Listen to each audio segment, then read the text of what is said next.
Hi, hello, నమస్తే. నేను general topics ఒక 2, 3 జనరల్ మాట్లాడుతున్నాను. ఎందుకంటే సబ్జెక్ట్ ఎంచుకోకుండా ఈరోజు జనరల్ ఎందుకు మాట్లాడుతున్నానంటే అప్పుడప్పుడు క్లారిటీ కూడా ఇవ్వాలి. క్లారిటీ ఇవ్వాల్సి వచ్చినప్పుడు then I prefer to speak in general normal. Okay, ఒక ఫస్ట్ ఇష్యూ ఏంటంటే, thank you Ramesh garu, thank you for uniting our Hindus, thank you for dividing Christians and Hindus, thank you for dividing upper caste and lower caste, thank you for dividing people. ఇలాగా కామెంట్లు వాట్సాప్లో వీడియోల కింద ఇవన్నీ చేస్తున్నారు. నాకు క్లారిటీ ఇచ్చేది ఏంటంటే, డెఫినెట్గా మేము డివిజన్ చేస్తున్నాం. 100% ADS will divide, but not Hindu Christian, not upper caste and lower caste, but secular and non secular division మాత్రమే చేస్తున్నాం. Secular and non secular division మాత్రమే చేస్తున్నాం. మీకు క్లారిటీ రావాలి ఏడిఎస్ ఏం చేస్తుంది అనేది. So thank you for uniting Hindus, thank you for uniting Christians, thank you for uniting Dalits, thank you for uniting Reddy Kamma. We are not, అది చేయట్లేదు స్వామి. మేము what we are doing is we are dividing the secular and non secular. Secular అంటే ఏంటి అర్థం? ఎవరైతే అందరూ సమానమే, అన్ని మతాలు సమానమే, మానవత్వమే మతము, మనుషులు అందరు కలిసి ఉండాలి, మనుషులందరూ కలిసి జీవించాలి, ఒకరి మీద ఒకరు దూషించకూడదు, కొట్టుకోకూడదు, అప్రెషన్ జరగకూడదు, మానవ హక్కులు కాపాడాలి. మేము ఎక్కువగా దళితుల గురించి మాట్లాడుతున్నాం. ఎందుకు? దళితులు ఏమన్నా బ్రాహ్మణుల, వాళ్ళు ఏమన్నా ఆధిపత్య కులస్తుల, అప్రెషన్ గురవుతున్న కులాలు కదా. అప్రెషన్ తరపు నుంచి ఎక్కువగా మాట్లాడుతున్నప్పుడు డివిజన్గా తీసుకోకూడదు. We are talking multiple times, we are talking but Dalits, because generally they will be oppressed. Oppressed ఏంటంటే డైరెక్ట్గా వచ్చేవాడు కొట్టడు దళితుల్ని. ఎవడు కొట్టడు, ఎవరు హింసించడు. సరే, అవి ఎట్లా డైరెక్ట్ దాడులు అవన్నీ జరిగితే డిఫరెంట్ ఇష్యూ. ఉద్యోగాల దగ్గర ఎస్సీలు అనగానే కొద్దిగా చిన్న చూపు, కొద్దిగా మనోడు కాదు అని ఫీలింగ్లో కొట్టుకుపోయాడు అనుకోండి. మనోడు కాదు అని ఫీలింగ్లో కొట్టుకుపోయేది కూడా అప్రెషనే. సో అన్సీన్ అప్రెషన్ ఇవన్నీ కూడా జరుగుతుంటాయి. కాబట్టి వాళ్ళకి ఫండమెంటల్ రైట్స్ గురించి మాట్లాడతామే తప్ప we are not dividing the society. We are dividing the society by ideology. ADS is dividing the society by ideology. అంటే అందరూ సమానమే, క్రిస్టియన్, ముస్లిం, హిందూ, దళిత్, ఆదివాసీ, రెడ్డి, కమ్మ, బ్రాహ్మణ్, అందరికీ ఫండమెంటల్ ఈక్వల్ రైట్స్ అని ఏడిఎస్ నమ్ముతుంది. మాకు ఇన్స్పిరేషను కొంతమంది, ఓకే, మెజారిటీ క్రిస్టియన్స్గా కన్వర్ట్ అయ్యారు కాబట్టి ఇన్స్పిరేషన్ బైబిల్ అనుకోండి. బైబిల్ ఏం చెప్తుంది? అందరూ సమానమే, అందరూ దేవుని స్వరూపంలో సృష్టించబడ్డ వాళ్ళు, అందరూ సమానమే, నో డిఫరెన్స్, నో బ్రాహ్మణ నక్షత్రం, ఎవ్రీబడి సేమ్ అనేది ఒక ఇన్స్పిరేషన్ అనుకోండి. మెజారిటీ క్రిస్టియన్స్ కాబట్టి దళితుల్లో వాళ్ళందరూ బయటకు వచ్చి అందరూ సమానమైన ఫండమెంటల్ హక్కుల గురించి యేసుక్రీస్తు ఇన్స్పిరేషన్ తీసుకుని మాట్లాడుతున్నారు.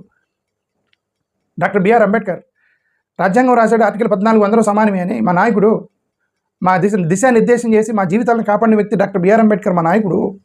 ఆయన చెప్పాడు అందరూ సమానమే అని. ఆ ఒక్కటే కదా మాట్లాడుతున్నారు. Nobody is dividing, all are equal. అంటే డివిజనా? అందరికీ హక్కులు ఉండాలి, డివిజనా? అందరినీ సమానంగా చూడాలి, డివిజనా ఇది? Why do you say that thank you for uniting us, thank you for dividing us? ఇవన్నీ ఎందుకు brothers? So we all are uniting by saying all are equal. Doctor B R Ambedkar ఇది మీరు కూడా యునైటింగ్ అని అంటున్నారు. మీరేమన్నారంటే సోషల్ హార్మనీ గురించి మాట్లాడుతుంటే అంబేద్కర్ అన్నాడు, you are only talking about social harmony but you are not talking about equality of all the society. అది ఎందుకు మాట్లాడమంటే వెళ్ళలేదు. అందరూ ఈక్వల్, సొసైటీ అంత ఈక్వల్ ఉంటే కష్టం. సొసైటీ ఈక్వల్ ఉండకూడదు, బట్ సోషల్ హార్మనీ ఉండాలి. అంటే ఎవరు అప్రెషన్ మీద అని అడిగాడు కదా అంబేద్కర్ గారు. సరేనండి, సోషల్ హార్మనీ గురించి మాట్లాడుతున్నారు మీరు, అందరూ యునైట్గా ఉండాలి, ఒకరినొకరు కొట్టుకోకూడదని మాట్లాడుతున్నారు. డివిజన్స్ అని అలానే పెడితే హౌ లాంగ్ అప్రెషన్? ఓకే, ఇప్పుడు అక్కడ ఎవరు ఉన్నాడు, హిట్లర్, ముసోలిని, వాళ్ళు కూడా సోషల్ హార్మనీ గురించి మాట్లాడారు. హిట్లర్, ముసోలిని, ఇప్పుడున్నటువంటి నియంత్రణలో వాడు నార్త్ కొరియా నియంత్రకుడు, వీళ్ళందరూ కూడా సోషల్ హార్మనీ గురించి మాట్లాడతారు. ఏమంటారు? మీరు సమాజంలో మీరు గొడవలు సృష్టించకూడదు, అందరూ కలిసిమెలిసి ఉండాలి అంటారు. ఎందుకంటారు వాళ్ళు? నా అధికారం కింద, నా నియంతృత్వం కింద మీరెవరు నోరెత్తకూడదని అర్థం. సోషల్ హార్మనీ గురించి మాట్లాడుతున్నారంటే అర్థం ఏంటి? స్వామి, నువ్వు పెద్ద నియంతవి, డెమోక్రటిక్ సొసైటీలో మనందరూ ఎన్నికల ద్వారా ఎన్నుకోబడాలి కదా, నువ్వేంది స్వామి అందరినీ మిలిటరీని పెట్టుకొని, హిట్లర్, ముసోలిని లాంటి వాళ్ళు మిలిటరీని పెట్టుకొని ఆధిపత్యం దేశం మొత్తం నీ చేతిలోకి తీసుకొని నువ్వు సోషల్ హార్మనీ గురించి మాట్లాడుతున్నావు ఏంది అని వాడిని అడిగారు అనుకో, ముసోలిని కానీ వాళ్ళు చంపేశారు, హిట్లర్ గారు వాళ్ళందరూ చంపేశారు. వాళ్ళు కూడా సోషల్ హార్మనీ గురించి మాట్లాడతారు. ఓకే, ఏమన్నా? అందుకని అంబేద్కర్ అన్నాడు సోషల్ హార్మనీ గురించి మాట్లాడతావు కానీ నీ అప్రెషన్, నీ ఆధిపత్యం కింద ఉండండి అని ఇండైరెక్ట్గా చెబుతున్నావు, అది కుదరదు అన్నాడు అంబేద్కర్. అందరినీ ఈక్వల్ చేయ, ఫండమెంటల్ రైట్స్ అన్నాడు. సో అది డివిజన్ కాదు కదా. We are all trying to make united by making everybody is equal. That's what ADS is doing. Second one, మీ ఏడిఎస్ ఎజెండా పొలిటికల్ ఎజెండా ఉందా లేదా అంటున్నారు. నేను ఒక్కోసారి పొలిటికల్ ఎజెండా లేదని చెప్తున్నా, ఒక్కోసారి పొలిటికల్ ఎజెండా ఉందని చెప్తున్నా. మీరు పోటీ చేయండి అని చెప్తున్నా ఒక్కోసారి స్వామి మాకు ఏ పొలిటికల్ ఎజెండా లేదు, మీరు ఏం చేయకండి అంటున్నా. మీరు కన్ఫ్యూజ్ అవుతున్నారు నాకు తెలుసు. ఎందుకంటే ఫస్ట్ నాకే క్లారిటీ లేదు. నాకెందుకు క్లారిటీ లేదంటే, మన విజయవాడలో మీటింగ్ పెట్టేంత వరకు నేను కూడా కన్ఫ్యూజన్‌లోనే ఉంటా. విజయవాడలో మీటింగ్ పెట్టి మీ అందరితో మాట్లాడతాం కదా! అప్పుడు మనం నిర్ణయం తీసుకుందాం. పోటీ చేయాలా? లేదా కేవలం ఒక ఎన్‌జీఓలాగా రన్ చేయాలా? సొసైటీకి మాత్రం రన్ చేయాలా? లేదు మనం కూడా రాజ్యాధికారం కోసం పోటీలోకి దిగాలనేది మీరు నిర్ణయించండి. మీరు కదా పోటీ చేసేది, నేను కాదు కదా! ఓకే. ఇది డెమోక్రటిక్ సిస్టమ్. ఆఫ్టర్ ఆల్ నేను I'm talking about democracy. After all I'm talking about నిర్ణయాధికారం అందరికి ఉండాలి అంటున్నా. నేను ఒక్కడిని ఎలా నిర్ణయం తీసుకుంటాను? చేయలేను కదా! కాబట్టి విజయవాడలో మీటింగ్ పెడతాం తొందరలో ఏడీఎస్‌కి సంబంధించి. విజయవాడ పోతే గుంటూరు ఎక్కడోసారి పెడతాం ఒక 2, 3 నెలల్లో. ఏది భారీ బహిరంగ సభలు, హడావుడి సభలు కాదు. కోర్ మీటింగ్ ఓన్లీ డిస్కషన్ చేస్తాం అంతే. ఆ రోజు ఈ ఏడీఎస్‌కి సంబంధించిన వాళ్ళు మొత్తం ప్రేమ ఉన్నవాళ్ళు జాయిన్ అవ్వాలి. మేము బాధ్యతగా ఉన్నవాళ్ళు వచ్చి అక్కడ డెసిషన్ తీసుకుందాం. మనం పోటీకి వెళ్ళాలా లేదా? పొలిటికల్‌గా పార్టీలాగా పనిచేయాలా? లేదా సంస్థలాగా పనిచేయాలా? అప్పుడు డెసిషన్ తీసుకుందాం. ఆ క్లారిటీ వచ్చింది మీకు. ఓకే.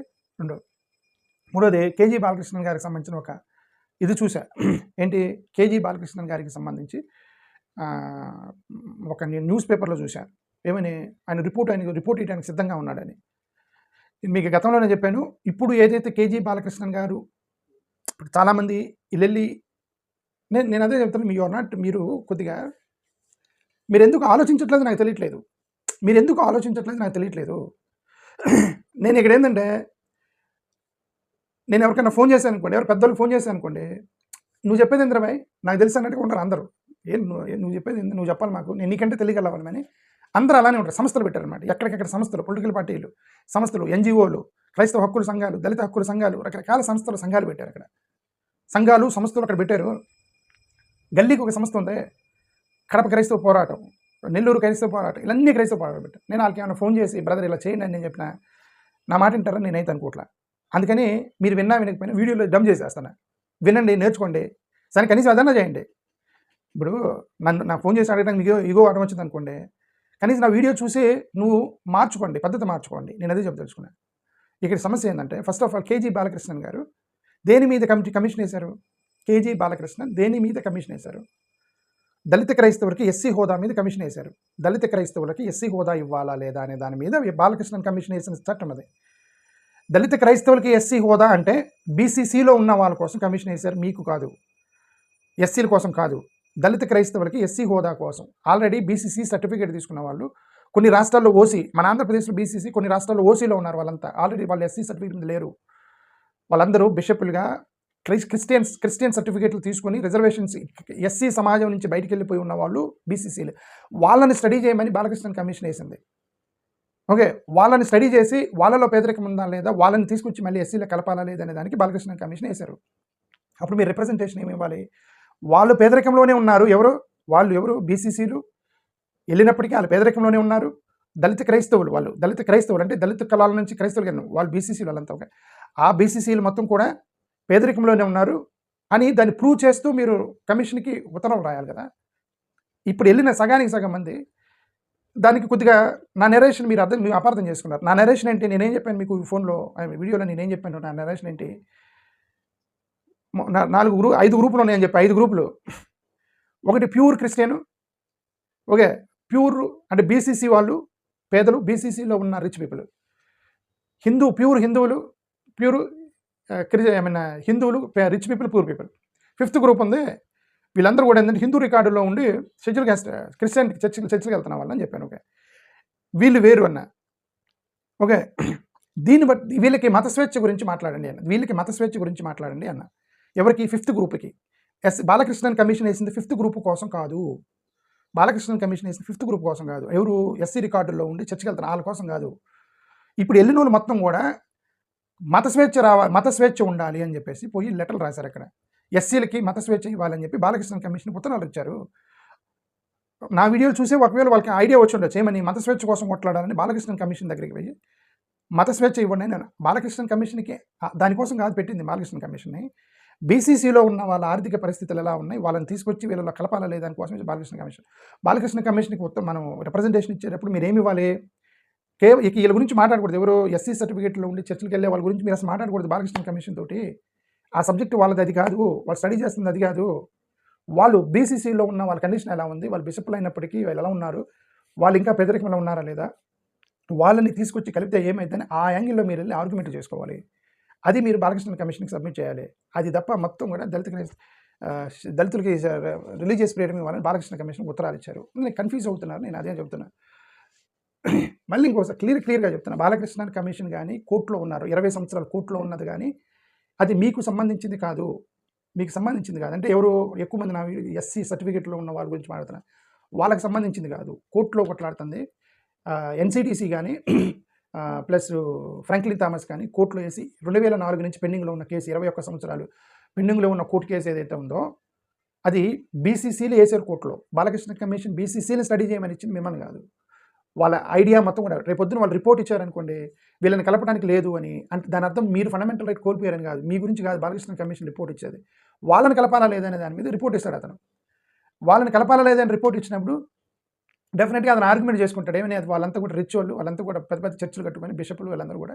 సో కాబట్టి వాళ్ళకి ఇస్తే వీళ్ళకి అన్యాయం అయితే ఒక ఆర్గ్యుమెంట్తో ఇవ్వచ్చు మ్యాక్సిమం. లేదంటే ఇండిక్ రిలీజియన్స్ అని చెప్పి కోర్టులో సబ్మిట్ చేశారు. అంటే మరి సిక్కులు బుద్ధిస్టులు ఎందుకు ఇచ్చామంటే ఇది ఇండిక్ రిలీజన్ అంటే, ఇండిక్ రిలీజన్ అంటే ఓన్లీ ఎస్సీలకు మాత్రమే ఇండిక్ రిలీజనా, మరి బీసీలు ఓసీలు వాళ్ళు ఎంజాయ్ చేస్తున్నారని కదని వాళ్ళంతా వాళ్ళు ఆర్గ్యుమెంట్ చేసుకుంటారు. ఎవరు బీసీసీలు ఆర్గ్యుమెంట్ చేసుకుంటారు. అవన్నీ వాళ్ళకి మీరు హెల్ప్ చేయండి. అంటే వాళ్ళని వదిలేయమని నేను అంటలా, బీసీసీని వదిలేయమంటలా, వాళ్ళు ఫైట్ చేసేటప్పుడు వాళ్ళకి మీరు హెల్ప్ చేయండి. వాళ్ళకి హెల్ప్ చేయండి. మన ఆబ్వియస్లీ అల్లైనా ఇల్లైనా మనం ఆ 1950 షెడ్యూల్ కేసు అట్లా కొడతాం కదా, ట్రై చేస్తున్నాము. సో వాళ్ళ ఫైట్లోకి మీరు వాళ్ళకి హెల్ప్ చేయాలి. వాళ్ళతో ఉన్నప్పుడు అదే మాట్లాడాలి, దీంతో ఉన్నప్పుడు ఇదే మాట్లాడాలి, ఇక్కడికి వచ్చేమో ఎస్సీ క్రిస్టియన్ అని రాస్తుంటారు, ఇక్కడికి వచ్చానేమో అక్కడికి వెళ్తేనేమో దళిత క్రిస్టియన్ అని రాస్తుంటారు. బాలకృష్ణ కమిషన్ దగ్గరికి వెళ్ళి ఎస్సీ క్రిస్టియన్ మీద లెటర్లు ఇస్తుంటారు. అక్కడికి వెళ్ళి ఇవన్నీ కూడా ఏంటంటే టెర్మినాలజీని చాలా సెట్ చేసుకోవాలి. టెర్మినాలజీ సెట్ చేసుకొని జాగ్రత్తగా ఎస్సీల యొక్క ఫండమెంటల్ రైట్, ఎస్సీల మత స్వేచ్ఛ, దళితుల మత స్వేచ్ఛ, షెడ్యూల్డ్ క్యాస్ట్ వాళ్ళ రిలీజియస్ ఫ్రీడము, అదంతా డిఫరెంట్ కేసు. బాలకృష్ణ కమిషన్ సంబంధం లేదు. అది షెడ్యూల్ క్యాస్ట్ రిలీజియస్ ఫ్రీడమ్ అనేది బాలకృష్ణ కమిషన్ సంబంధం లేదు. ఇది కొత్త ఆర్గ్యుమెంట్ పట్టుకొచ్చాం మనం. యాక్చువల్లీ ఇది కొత్త ఆర్గ్యుమెంట్, బాలకృష్ణ కమిషన్ కూడా తెలియకపోవచ్చు ఈ ఆర్గ్యుమెంట్ మీద మనం వస్తున్నామని. కాబట్టి దీని మీద మీరు ఉత్తరాలు ఇవ్వకూడదు. అక్కడ ఆల్రెడీ అతను రిపోర్ట్ సబ్మిట్ చేశాడట అని ఇప్పుడు హిందువులు చూశారు. ఇండిక్ రిలీజియన్స్ మాత్రమే రిజర్వేషన్స్ ఇవ్వాలని సబ్మిట్ చేయబోతున్నాడు అని చెప్పి బాలకృష్ణ కమిషన్ మీకు నెగిటివ్గానే ఇస్తున్నాడు. పోయిన వాళ్ళకే చెప్తున్నాడు కుదరదని. బాలకృష్ణ కమిషన్ ఏం చెప్తుంది, పోయిన వాళ్ళకి కుదరదండి, వాళ్ళందరూ డబ్బులు ఉన్న వాళ్ళు వీళ్ళు ఉద్యోగాలు తీసేసుకుంటారు అని చెప్తున్నాడు. ఎవరిని చూసి, బీసీసీలో ఉన్న వాళ్ళని చూసి. వాళ్ళు నిజంగానే వాళ్ళు ఆల్రెడీ అడ్వాన్స్ అయిపోయారు బీసీసీలో. అదే కొత్త పేదలు కూడా ఉన్నారు బీసీసీలో అడ్వాన్స్ అయిపోయిన వాళ్ళు కూడా ఉన్నారు. సో అడ్వాన్స్ అయిన వాళ్ళని చూపించి వాళ్ళు చెప్తున్నారు. ఓకే, సో ఇది క్లారిటీ. ఇంకోసారి నేను ఫైనల్గా చెప్పేది ఏంటంటే, బీసీసీ వాళ్ళు కొట్లాడేటువంటి దళిత క్రైస్తవులకి ఎస్సీ స్టేటస్ అనేది అది ఆ కాంటెక్స్ట్ వేరు. జాగ్రత్తగా మీరు కాంటెక్స్ట్ చూసుకొని రియాక్ట్ అవ్వని చెప్తున్నా. దళిత క్రైస్తవులకి ఎస్సీ స్టేటస్ అనేది ఒక కాంటెక్స్ట్ అయితే, షెడ్యూల్డ్ క్యాస్ట్ వాళ్ళకి రిలీజియస్ ఫ్రీడమ్ అనేది ఒక కాంటెక్స్ట్ అయితే, ఓకే, మీరు షెడ్యూల్డ్ క్యాస్ట్ వాళ్ళకి రిలీజియస్ ఫ్రీడమ్ మాట్లాడేటప్పుడు మీరు క్రిస్టియన్ అనే పదం వాడకూడదు. దళితులకి రిలీజియస్ ఫ్రీడమ్ అని మీరు మాట్లాడేటప్పుడు, షెడ్యూల్డ్ క్యాస్ట్ వాళ్ళకి రిలీజియస్ ఫ్రీడమ్, మత స్వేచ్ఛ గురించి మాట్లాడేటప్పుడు మీరు క్రిస్టియన్ అనే పదం మాట్లాడకూడదు. అఫీషియల్గా మీరు మాట్లాడకూడదు. ఓకే, మత స్వేచ్ఛ గురించి మీరు అఫీషియల్గా మరి అలాగని బీసీసీలు రిలీజియస్ ఫ్రీడమ్ గురించి మాట్లాడకూడదా అంటే మాట్లాడవచ్చు. వాళ్ళే మాట్లాడాలి. దళిత క్రిస్టియన్స్ రిలీజియస్ ఫ్రీడమ్, దళిత క్రిస్టియన్స్కి రిలీజియస్ ఫ్రీడమ్, దళిత క్రిస్టియన్స్కి మాకు రిలీజియస్ ఫ్రీడమ్ లేదు, మేము వచ్చేసి మమ్మల్ని పనిష్ చేశారు, సో కాబట్టి మాకు రిలీజియస్ ఫ్రీడమ్ పోయిందని వాళ్ళు ఎలాగో ఆ కేసులో మెన్షన్ చేశారు. ఏమని, దళిత క్రిస్టియన్స్ ఎవరైతే బీసీసీ సర్టిఫికేట్ పెట్టుకున్నారో వాళ్ళు వేసిన కోర్టు కేసులు, ఎన్సిటీసీ కోర్టు కేసు మొత్తం చదివాను. దాంట్లో ఫ్రాంక్లిన్ థామస్ రాసే రిలీజియస్ ఫ్రీడమ్ని మీరు పనిష్ చేశారని, దాంట్లో అంటే అది కూడా రిలీజియస్ ఫ్రీడమ్ గురించి మాట్లాడుతున్నారు వాళ్ళు కూడా. బట్ అది దళిత క్రైస్తవులకు రిలీజియస్ ఫ్రీడమ్ మాట్లాడుతున్నారు. వాళ్ళు ఆల్రెడీ వెళ్ళిపోయారు. మీరు షెడ్యూల్డ్ క్యాస్ట్ వాళ్ళు దళితులకు మత స్వేచ్ఛ, దళితులకు రిలీజియస్ ఫ్రీడమ్ మాట్లాడేటప్పుడు క్రిస్టియన్ అనే పదం మీరు వాడకూడదు. అఫీషియల్గా రికార్డ్స్లో మీరు కమిషన్కి ఇచ్చేటప్పుడు కానీ, గవర్నమెంట్ రిప్రజెంట్ చేసేటప్పుడు కానీ ఎవరికి కూడా ఒక దళితుడు, హిందూ, సిక్కు, బుద్ధిస్టు లాగానే మీరు రిప్రజెంటేషన్స్ సబ్మిట్ చేయాలి. That's what I'm trying to tell. Okay, సరే ఫైనల్లీ ఈ ఏడీఎస్కి సంబంధించి మనకి నిన్న ఒక పోస్ట్ పెట్టాను, అది కూడా క్లారిటీ ఇస్తున్నాను. నేను ఒక పోస్ట్ పెట్టాను ఏంటంటే, అపోజిషన్ దేశవ్యాప్తంగా అపోజిషన్ మోడీ గారు చంపేస్తే ఆంధ్రప్రదేశ్లో ఒక అపోజిషన్ పుట్టింది, అదే ఏడీఎస్ అని చెప్పి నేను ఒక పోస్ట్ పెట్టి, మిగతా పొలిటికల్ పార్టీలని దాంట్లో కాంగ్రెస్ వైసీపీ కమ్యూనిస్టు కూడా ఏంటి మోడీ బ్యాచ్ అని చెప్పి వేసేవని చెప్పి నాకు మెసేజ్ పెట్టి, కాంగ్రెస్ వాళ్ళు కూడా ఉన్నారేంటి దాంట్లో, మోడీ బ్యాచ్ కాంగ్రెస్ వాళ్ళు అనేసారు. నేను నా ఉద్దేశం అది కాదు. పొలిటికల్ పార్టీలన్నీ ఒక పెట్టి ఒక పక్కన మేము ఏడీఎస్ అని ఎందుకు పెట్టాము అని అంటే, అని ఒక పోస్ట్ ఎందుకు పెట్టానంటే, ఎగ్జాంపుల్ నేను జగన్ గారు ప్రెస్ మీట్ పెట్టి జగన్ గారు మాట్లాడుతూ ప్రెస్ మీట్లో, there is nothing I should talk about in the national perspective. ఇక్కడ చాలా అన్యాయం జరుగుతుందని, నేను కూడా ఒక కాక్రోచ్ అవుతానని చెప్పారు జగన్ గారు. నేను కూడా ఒక కాక్రోచ్ అవుతాను, ఇది చాలా అన్యాయం జరుగుతుందని ఆంధ్రప్రదేశ్లో అన్నారు. But I'm nothing to talk anything in the national perspective అనేది, సరే ఆయన ఇప్పుడు కండిషన్ మాట్లాడుకోవచ్చాము, ఆయన ప్రస్తుతానికి యాజ్ ఆఫ్ నౌ అన్నాడు అన్నమాట. నేను ఐ నథింగ్ టు టాక్ అంటే అర్థం ఏంటి? So Jagan garu is not ready as of now, ఈ మూమెంట్లో is not ready to play opposition against the central government. Chandrababu Naidu, Lokesh, Pawan Kalyan ఎలాగో వాళ్ళు మాట్లాడరు. వాళ్ళు అసలు మీ రిప్రజెంటేషన్ కూడా ఇవ్వాల. ఇంతవరకు తెలుగుదేశం రిప్రజెంటేషన్ ఇవ్వలేదు. ఇచ్చారా? ఇవ్వాల. వైసీపీ, బీఆర్ఎస్ వీళ్ళందరూ ఇచ్చారు. తెలుగుదేశం రిప్రజెంటేషన్ ఇవ్వలేదు ఇంతవరకు. అంటే వాళ్ళు ఎలాగ మాట్లాడరు, ఎలియన్స్ డైరెక్ట్లో ఉన్నారు కాబట్టి. జగన్ గారు ఎలియన్స్లో లేకపోయినప్పుడు కూడా హీ అవాయిడ్స్ నేషనల్ పర్స్పెక్టివ్ ప్రస్తుతం నాన్ కండిషన్స్లో. అంటే అర్థం ఏంటి? సరే, ఇక్కడ కాంగ్రెస్ వాళ్ళు ఇలాగ మాట్లాడతారు, కమ్యూనిస్టులు ఇలాగ మాట్లాడతారు, వాళ్ళకి పెద్దగా సోషల్ మీడియా రీచ్ లేదు. సో ప్రస్తుతానికి సోషల్ మీడియా రీచ్ ఉంది మన ఏడిఎస్ మాత్రమే. కాబట్టి ఈ ఏడిఎస్ పేరుతోటి మిగతా వాళ్ళు చేయాల్సిన పని మేము చేస్తున్నాము. That's the meaning of that. The ADS emerged as the opposition in the state of Andhra Pradesh. ఎందుకు వాళ్ళు ఎవరు మాట్లాడరు నేషనల్ పర్స్పెక్టివ్లో? మేము మాత్రం మన నేషనల్ పర్స్పెక్టివ్ ఎందుకు మాట్లాడకూడదు? ఎందుకు మాట్లాడాలి? పేపర్ లీక్స్ ఎగ్జాంపుల్ జగన్ గారు నిన్న అన్నారు, I don't want to talk about national perspective. ఎందుకు? పేపర్ లీక్ వల్ల ఆంధ్రప్రదేశ్లో మెడిసిన్ రాసిన వాళ్ళకి నష్టం జరగలేదా? ఓకే, దళిత క్రైస్తవులకు ఎస్సీ స్టేటస్, ఆంధ్రప్రదేశ్లో దళిత క్రైస్తవులకు నష్టం, ఇవన్నీ నేషనల్ పర్స్పెక్టివ్ ఇష్యూస్. ఆంధ్రప్రదేశ్లో దళితులకు నష్టం జరగలేదా? ఓకే, చంద్రబాబు నాయుడు గారైనా, లోకేష్ గారైనా, పవన్ కళ్యాణ్ గారైనా, జగన్ గారైనా, షర్మిల గారైనా, ఎవరైనా సరే నేషనల్ విషయం మేము మాట్లాడము, ఆంధ్ర విషయాలు మాట్లాడతాము అంటే, బట్ నేషనల్ తీసుకున్న నిర్ణయాల వల్ల ఆంధ్రప్రదేశ్ మన సపరేట్ దేశం కాదు కదా. ఆంధ్రప్రదేశ్లో ఉన్న ప్రజలు ఎఫెక్ట్ అవుతారు. Paper leak, NEET paper leak వల్ల ఆంధ్రప్రదేశ్లో ఉన్న వాళ్ళు మొత్తానికి పోయినాయి కదా సీట్లు. కాక్రోచ్ పార్టీ పెట్టినాడు. కాక్రోచ్ పార్టీ పెట్టినప్పుడు ఆంధ్రప్రదేశ్లో ఉన్న వాళ్ళు చాలామంది శబాష్ అన్నారు. He became the leader of Andhra Pradesh. ఎవరు? Cockroach party. అతను ఎక్కడో పెడితే ఇక్కడ బికేమ్ ద లీడర్. ఎందుకు? ఇక్కడ బాధితులు ఉన్నారని కదా అర్థం. మెడిసిన్కి సంబంధించి డెమోక్రసీ, ఎస్ఐఆర్ పేరు మీద ఎన్ని తీసేస్తున్నారు మాట్లాడలేదు ఎవరొకరు.